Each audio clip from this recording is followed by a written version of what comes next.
गोष्टींच्या दुनियेत जाऊया, गोष्टींच्या दुनियेत, गोष्टींच्या दुनियेत जाऊया, गोष्टींच्या दुनियेत.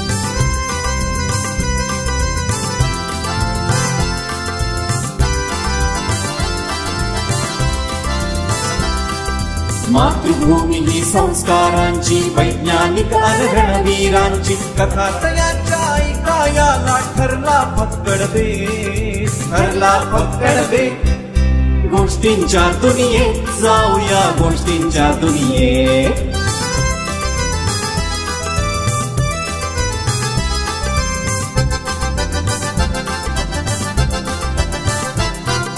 देव देश अन धर्मासाठी अविरत झटले इतरांसाठी, स्फूर्ती कथा त्या नरवीरांच्या ऐका लावून नेट, ऐका लावून नेट. गोष्टींच्या दुनियेत जाऊया, गोष्टींच्या दुनियेत, गोष्टींच्या दुनियेत जाऊया, गोष्टींच्या दुनियेत जाऊया, गोष्टींच्या दुनियेत जाऊया, गोष्टींच्या दुनियेत. चला गोष्टींच्या दुनियेत.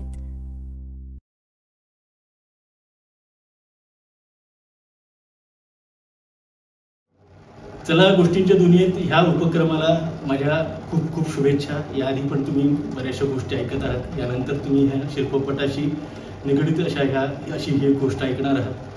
परत एकदा शुभेच्छा आणि मला या उपक्रमात सामावून घेतल्याबद्दल धन्यवाद. या आगळ्यावेगळ्या उपक्रमामध्ये आज मी प्रवीण योगी आपल्या समोर एक आगळीवेगळी आणि खूप रंजक अशी गोष्ट घेऊन आलेलो आहे. पण ही गोष्ट आहे एका शिल्पाशी निगडीत आणि ती शिल्प आहे जगप्रसिद्ध वेरूळ लेण्यामधील.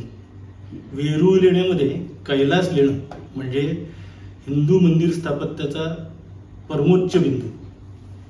राष्ट्रकूट राजांनी तयार केलेलं हे जे लेणं आहे किंवा हे जे मंदिर आहे एकाच अखंड दगडामध्ये वरपासनं खालपर्यंत अशा प्रकारे निर्मित केलं गेलेलं जगातलं एकमेव लेणं किंवा एकमेव मंदिर. त्याच्या बाबतीमध्ये एकनाथ स्वामी असं म्हणतात की चिंचेच्या पानावर मंदिर बांधिले, आधी कळस मग पायारे. अशा लेण्यामध्ये शिवाचं आख्यान आहे. या आख्यानात काय नाही आहे, शिवाचे सगळे विभ्रम आहेत, शिवाशी संबंधित असलेल्या सगळ्या गोष्टी आहेत आणि एक अतिशय महत्त्वपूर्ण आणि सुंदर शिल्प आहे कल्याण सुंदर असं.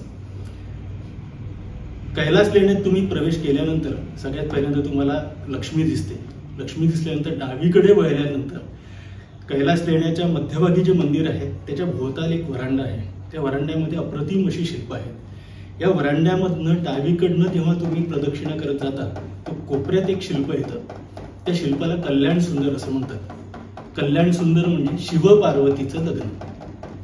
आता हे लग्नाच्या बाबतीतली गंमत अशी आहे किंवा गोष्ट अशी आहे की दक्षाने केलेल्या यज्ञामध्ये शिवाचा अपमान झाला. तो अपमान सतीला सहन झाला नाही, त्यामुळे सतीने आत्महत्या केली. पुढे सतीने हिमवान आणि मेना या दाम्पत्याच्या पोटी जन्म घेतला. हिमवान म्हणजे साक्षात हिमालयाचं. आता पार्वतीने दोघांच्या पोटी जन्म घेतल्यानंतर पंचाग्नी साधना व्रत सुरू केलं. पंचाग्नी साधना व्रत कशासाठी तर शिवाच्या प्राप्तीसाठी, शंकराच्या प्राप्तीसाठी. आणि इकडे काय झालेलं होतं तर तारकासुराने देवांना त्रास द्यायला सुरुवात केली होती. पण तारकासुराला असा वर प्राप्त होता की त्यांनी देवांना कितीही त्रास दिला तरी शिवाच्या पोटी जन्माला येणाऱ्या मुलाकडनंच त्याचा वध होणार होता. त्याच्यामुळे शिव पार्वतीचं लग्न होणं हे आवश्यक होतं.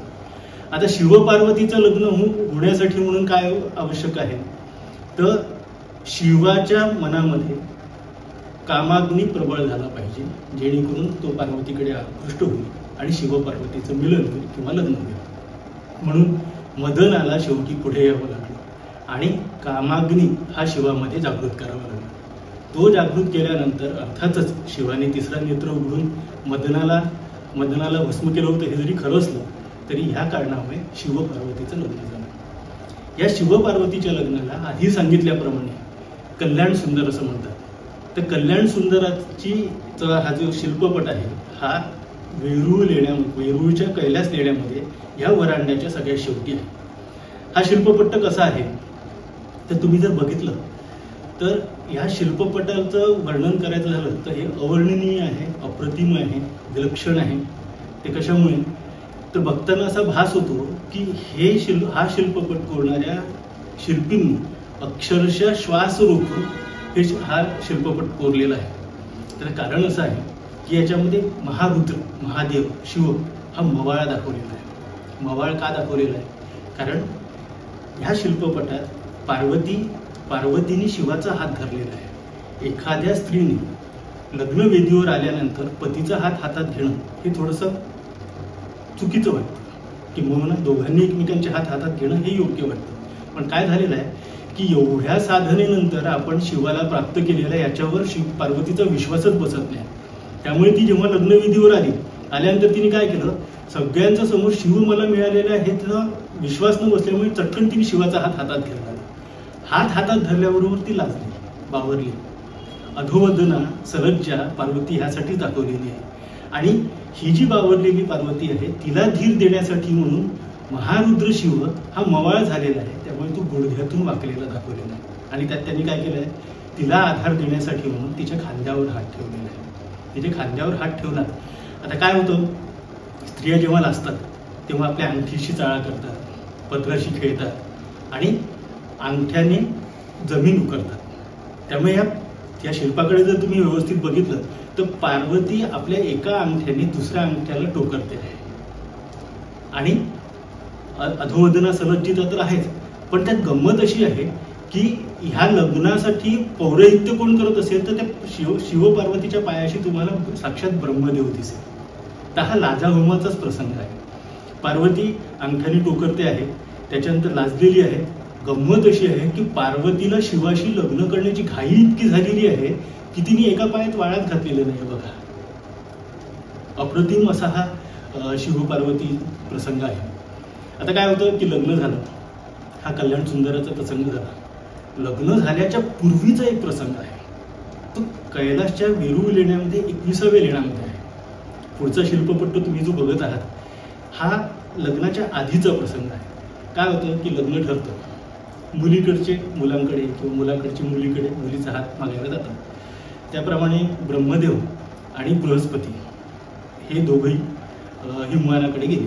हिमवानाकडे गेल्याच्या नंतर त्यांनी, आता आपण लग्नाची बोलणी करायला जातो त्यावेळेस कुणाच्याही घरी गेल्यानंतर सरळ बोलणी होत नाही. त्याच्या आधी सुरुवातीला काय होतं की तुमच्या गावामध्ये पाऊस पाणी कसं, पीक पाणी कसं, यावर्षी पाऊसच फार कमी पडला, आमच्याकडे पाऊस फार जास्त झाला, वातावरणात उकाडा फार जास्त जाणवतोय, या सगळ्या गोष्टी होतात. आणि त्याच्यानंतर मग लग्नाची प्रत्यक्ष बोलणी सुरू होते. आता काय झालं की ब्रह्मदेव हे हिमवानाशी बोलताना ह्या बाकीच्याच गप्पा टप्पा जास्त सुरू केलेल्या आहेत त्यांनी. आता तुम्ही ह्या शिल्पपटात बघत असाल की हिमवानाच्या पाठीमागे लाजत उभी असलेली पार्वती दिसते. ती आपल्या कानातल्या कुंडलांशी खेळते आहे, पण तिला माहिती आहे की हे कशासाठी इथे जमलेले आहे, हे आपल्या लग्नाची बोलणी करण्यासाठीच जमलेले आहे. आणि ही जी बोलणी आहे, हवा पाण्याच्याच गोष्टी जास्त सुरू झाल्याच्या नंतर मात्र बृहस्पती बघा एका हाताने ब्रह्मदेवाच्या कोपराला हात लावतायत. अहो, जे काय आपण महत्वाचं बोलायला आलो ना ते बोला ना आता. इतकं सुंदर हा असा शिल्पपट आहे. याच्यानंतरचा तिसरा शिल्पपट आहे जो आहे प्रत्यक्ष कल्याण सुंदराचा पूर्ण शिल्पपट, ज्याच्यामध्ये सर्व देवादिदेव, गंधर्व, यक्ष, किन्नर, ऋषी हे कल्याण सुंदराच्या प्रसंगी उभे आहेत. आणि तिथे साक्षात विष्णू आहेत, ब्रह्मदेव तर पौरोहित्य करतातच आहेत. हा असा संपूर्ण शिवाचं आख्यान सांगणारा आपल्या मूर्तींमधनं दाखवल्या गेलेला अप्रतिम असा हा प्रसंग आहे. आपल्या इथल्या ज्या मूर्ती आहेत ह्या फक्त कलाकाराची हौस आहे, म्हणून कलाकाराची लहर आली म्हणून त्यांनी तयार केलेल्या गोष्टी नाही. ते याच्यामध्ये प्रत्येक ठिकाणी एक संदेश असतो. शिवपार्वती आख्यान हे सांगण्याची गोष्ट नाही आहे, तर हे प्रतिकात्मक आहे. का? शिवपार्वती हे फक्त दोन शरीरांचं मिलन नसून प्रकृती आणि पुरुष यांचं एकात्म पावणं असं आहे. अशी ही कल्याण सुंदरची गोष्ट. धन्यवाद.